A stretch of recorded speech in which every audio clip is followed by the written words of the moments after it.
नमस्कार. सतर्क महाराष्ट्रामध्ये आपले स्वागत. मी रेखा बेगडे. डॉक्टर अग्रवाल्स आय हॉस्पिटलचा मोशी येथे अत्याधुनिक नेत्र रुग्णालयाचे उद्घाटन. महाराष्ट्रातील वाढत्या उपस्थितीला अधिक बळकटी देत डॉक्टर अग्रवाल्स आय हॉस्पिटलने मोशी येथे अत्याधुनिक नेत्रसेवा केंद्राचे उद्घाटन केले. पुणे महानगर परिसरातील वेगाने विकसित होत असलेल्या भागातील नागरिकांना प्रगत आणि सर्वसमावेशक नेत्रसेवा उपलब्ध करून देणे हा या केंद्राचा उद्देश आहे. उद्घाटनाच्या निमित्ताने 31 मे 2026 पर्यंत सर्व रुग्णांसाठी मोफत सर्वसमावेशक नेत्र तपासणीची सुविधा उपलब्ध करून देण्यात आली आहे, ज्यामुळे लवकर निदान आणि प्रतिबंधात्मक काळजीला प्रोत्साहन मिळेल. या केंद्राचे उद्घाटन पिंपरी चिंचवडचे माजी महापौर श्री नितीन काळजे यांच्या हस्ते करण्यात आले. यावेळी डॉक्टर अग्रवाल्स आय हॉस्पिटलच्या वरिष्ठ नेतृत्वातील doctor Vandana Jain, chief strategy officer, आणि Shri Rahul Agarwal, chief operating officer, तसेच वैद्यकीय क्षेत्रातील मान्यवर यावेळेस उपस्थित होते. 4200 चौरस फूट क्षेत्रफळावर पसरलेले हे केंद्र आधुनिक पायाभूत सुविधा आणि प्रगत तंत्रज्ञानाच्या सहाय्याने रुग्ण केंद्रित सेवा देण्यासाठी विशेषतः डिझाईन करण्यात आले. या रुग्णालयात मोतीबिंदू, refractive, LASIK, cornea, glaucoma, retina आणि बाल नेत्रचिकित्सा यांसारख्या सर्व सेवा उपलब्ध आहेत. तसेच एकाच छताखाली फार्मसी आणि ऑप्टिकल सेवा उपलब्ध करून देत संपूर्ण नेत्रसेवा प्रदान केली जाते. अनुभवी नेत्रतज्ञ आणि प्रशिक्षित वैद्यकीय कर्मचाऱ्यांच्या टीमद्वारे उच्च दर्जाची सेवा आणि उत्तम उपचार परिणाम सुनिश्चित केले जातील. Doctor Vandana Jain, chief strategy officer यांनी सांगितले, डॉक्टर अग्रवाल आय हॉस्पिटलमध्ये आमचा मुख्य भर प्रगत नेत्रसेवा अधिकाधिक लोकांपर्यंत पोहोचवण्यावर आणि उच्च दर्जाची वैद्यकीय गुणवत्ता राखण्यावर आहे. मोशी केंद्र हे या वेगाने विकसित होणाऱ्या भागातील रुग्णांपर्यंत विशेष सेवा पोहोचवण्याच्या दृष्टीने एक महत्त्वाचे पाऊल आहे. Shri Rahul Agarwal, chief operating officer म्हणाले, आम्ही रुग्ण केंद्रित सुविधा उभारण्यावर लक्ष केंद्रित करत आहोत, ज्या मजबूत क्लिनिकल प्रणाली आणि उत्कृष्ट व्यवस्थापनावर आधारित आहे. हे केंद्र उच्च दर्जाचे उपचार परिणाम आणि उत्कृष्ट रुग्ण अनुभव देण्यासाठी डिजाइन केले आहे. नमस्कार. ये जो डॉक्टर अग्रवाल्स का हॉस्पिटल मोशी में है, ये हमारा 35th हॉस्पिटल है महाराष्ट्र का एंड 8th हॉस्पिटल है पुणे का. ये हॉस्पिटल लगभग 5000 स्क्वायर फीट का हॉस्पिटल है और इस हॉस्पिटल में आँखों से रिलेटेड सब बीमारियों का इलाज किया जाएगा. कैटरैक्ट जो कि मोतियाबिंद जिसको बोला जाता है, उसका ऑपरेशन यहाँ पर. फिर कॉर्निया जो कि कॉर्निया ट्रांसप्लांट की सर्जरीज होती हैं, वो सब यहाँ पे किया जाएगा. फिर रेटिना, पीछे पर्दे की बीमारी जैसे डायबिटिक रेटिनोपैथी है या किसी का पर्दा अपनी जगह से चला गया, वो सारी ट्रीटमेंट्स भी यहाँ पे दी जाएंगी. कांच बिंदु जिसको ग्लाकोमा बोला जाता है और जिसमें आंखों के प्रेशर के कारण आंखों की जो नस होती है उसमें डैमेज स्टार्ट हो जाता है, उसका भी यहाँ पे ट्रीटमेंट किया जाएगा. बच्चों की आंखों की ट्रीटमेंट्स, जिसमें बच्चों को अगर स्क्विंट है या बच्चों की आंखों में कोई चश्मे की रिक्वायरमेंट है, वो सारी ट्रीटमेंट्स भी यहाँ पे की जाएंगी. और बाकी आंखों से रिलेटेड हर तरह की फैसिलिटीज़ यहाँ पर अवेलेबल है. जो उसके लिए हमारी 2 रिक्वायरमेंट होती है. एक तो वो डॉक्टर्स जो उस स्पेशलिस्ट हैं उस चीज़ के, और वो मशीनें. तो इस सेंटर में हमारे पास सब कुछ उपलब्ध है. वो डॉक्टर्स भी जो ये सारी ट्रीटमेंट्स डिलीवर कर पाएंगे और वो इक्विपमेंट भी जिससे हम ये सब ट्रीटमेंट्स को डिलीवर कर पाएंगे.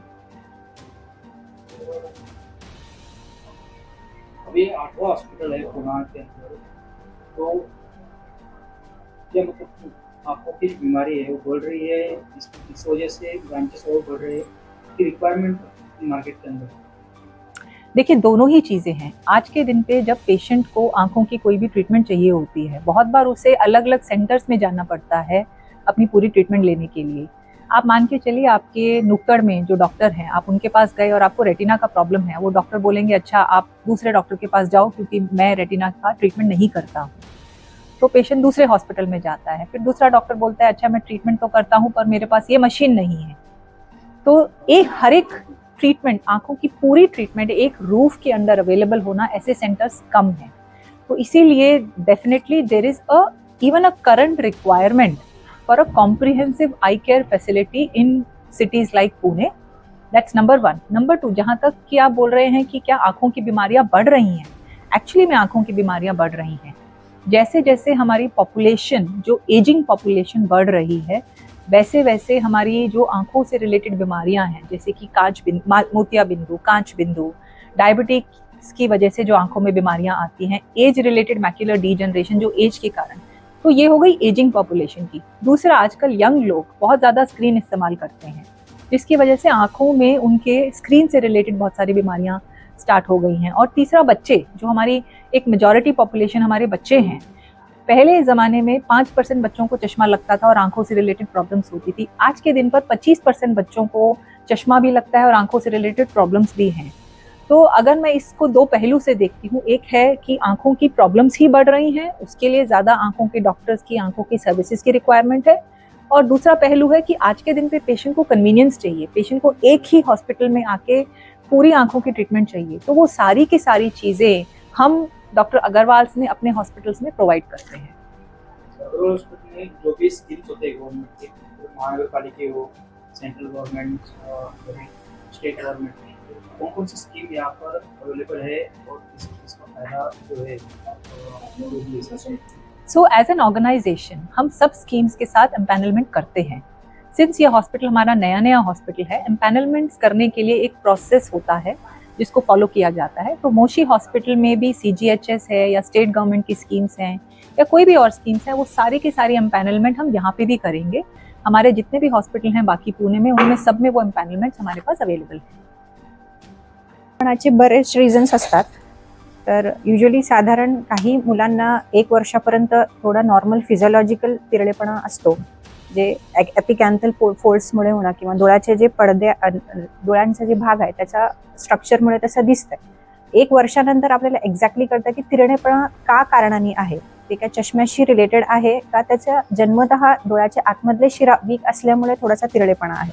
त्यातून इंटरव्हेन्शन करणं खूप गरजेचं असतो, कारण विजन इम्प्रूव्हमेंट आणि रिहॅबिलिटेशनसाठी स्क्विंट इम्प्रूव्हमेंट लवकर डिटेक्ट होऊन लवकर ट्रीट करणं खूप गरजेचं असतं। त्यात ट्रीट करण्याची पद्धत एक तर असते चष्म्याचा नंबर, ज्याने तिरळेपणा पूर्णपणे करेक्ट होते आणि नजर ही व्यवस्थित सुधारणा होते। आणि जर समजा की ते ग्लासेसनी करेक्ट होत नसेल तर आपल्याकडे सर्जिकल ऑप्शन्सही आहेत। जर ते नजरेला धोका होत असेल तर आपल्याला सर्जिकल इंटरव्हेन्शन, ऑपरेशन लवकर पण आपण ठरवू शकतो। डायबेटिक पेशंट किंवा BP पेशंट यांचा डोळ्यांवरती काय परिणाम होतो आणि तो कसा परिणाम?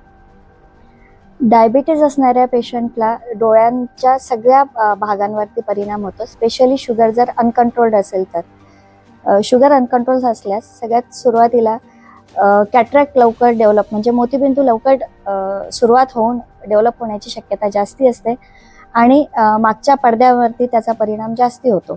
कारण मागच्या पडद्यांवरती रक्तवाहिन्या ज्या असतात त्याच्यामध्ये ब्लॉकेज येऊन रक्तस्राव होणे, मागच्या नवीन रक्तवाहिन्या तयार होणे, असे सगळे आजार उद्भवू शकतात आणि त्यामुळे दृष्टी हळूहळू जाण्याचा धोकाही संभावतो।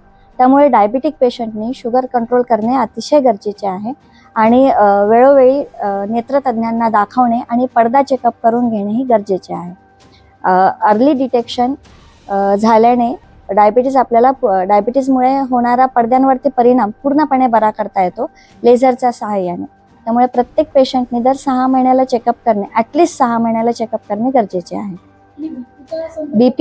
बीपीमुळेही बारीक रक्तवाहिनी जी असते ती थांबू शकते, BP अतिशय जास्त वाढल्याने, किंवा रक्तस्रावही डोळ्यामध्ये होऊ शकतो। ते सगळं थांबवण्यासाठी BP असणाऱ्या पेशंटने सुद्धा दर 6 महिन्याला, कमीत कमी 6 महिन्याला चेकअप करणे गरजेचे असते। आपल्या परिसरातील ताज्या घडामोडी पाहण्यासाठी सतर्क महाराष्ट्र या चॅनलला लाईक, शेअर आणि सबस्क्राईब करायला विसरू नका। संपूर्ण महाराष्ट्रात प्रतिनिधी नेमणूक चालू आहे। आमच्या चॅनलचे अधिकृत प्रतिनिधी होण्यासाठी दिलेल्या नंबरवर संपर्क करा। धन्यवाद।